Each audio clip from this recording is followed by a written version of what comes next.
বাইরের লোক চলে যান, বাইরের লোক।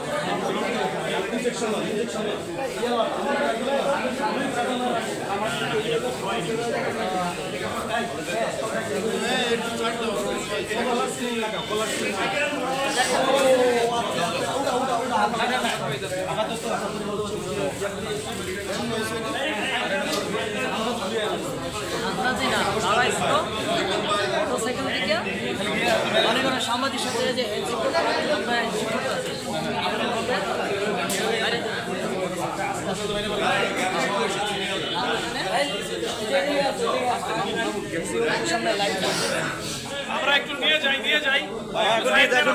জেলা কার্যালয়ের সামনে আমরা কথা বলার সময় একজন আপনার সমন্বয়ক গুলিবিদ্ধ হয়েছে। আমি যদি আপনাদেরকে দেখানোর চেষ্টা করি, আপনারা দেখতে পাচ্ছেন যে ওনার হাত থেকে আপনার রক্ত বের হচ্ছে। আমরা ব্রিফিং শেষ করার আগেই ওনার আপনার কে বা কারা অজ্ঞাতভাবে ওনাকে গুলি করে আপনার মোটর সাইকেল হয়তো বা মোটর সাইকেল থেকে ওনার গায়ে সরাসরি শ্যুট করে। এখানে আপনার সাংবাদিক থেকে শুরু করে আপামর জনসাধারণ সবাই উপস্থিত ছিলেন। তবে এই সমন্বয়ক উনি এই ছিল আমার জেলা পর্যায়ে থেকে সর্বশেষ খবর। এই যে নামাজ শেষে মিডিয়াকে আমরা ব্রিফিং দিচ্ছিলাম, এই মুহূর্তে এই দিক দিয়ে একটা মোটরসাইকেল যায়, ওইখান থেকে অতর্কিত এই গুলিটা করা হয়। হ্যালো ভাই, এই যে গুলি করছে আমার ডিসি অফিসের সামনে, ডান হাতে লাগছে। না না, আমি গাজীপুরে, আমি সময় পাইনি। ডান হাতে লাগছে ডিসি অফিসের সামনে।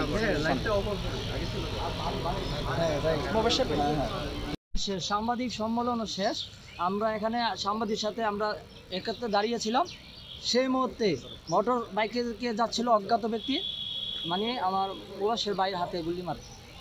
কে মারছে, কারা মারছে? অজ্ঞাত থেকে মোটরসাইকেল দিয়ে গেছিল। তো সকলের উদ্দেশ্য হয়তো বা ছাত্র জনতা সারাদিন মিছিল করছে, তাদের এগেনস্টে সেই ক্ষোভ ছিল এবং হয়তো বা পুরো প্ল্যানিং ছিল, কিন্তু এতগুলো মানুষের ভিতরে সেই প্ল্যানিংটা ফলাফল তারা দিতে পারেনি। সেই ক্ষোভ থেকে আমার কাছে মনে হয় সন্ধ্যায় যেহেতু দেখেছিল কি কোটি কয়েক লোক আমরা নামাচ্ছে সেখানে দাঁড়াইছিলাম, সেই জন্য হামলাটা করছে এবং সকলের উদ্দেশ্যে হয়তো বা করছে এবং মোবাশ্বের ভাইয়ের হাতে লেগেছিল।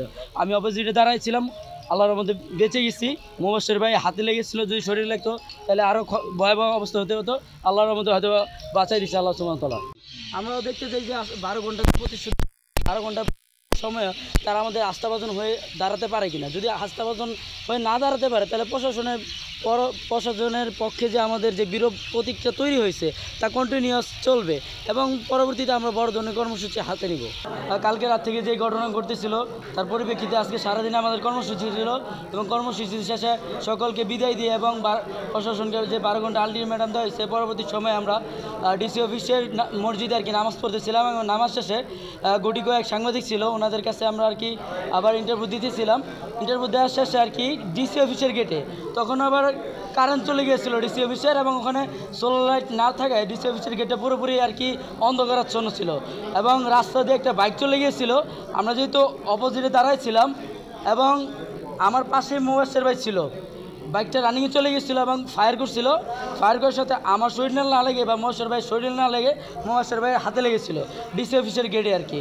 এটাই ছিল ঘটনা আর কি।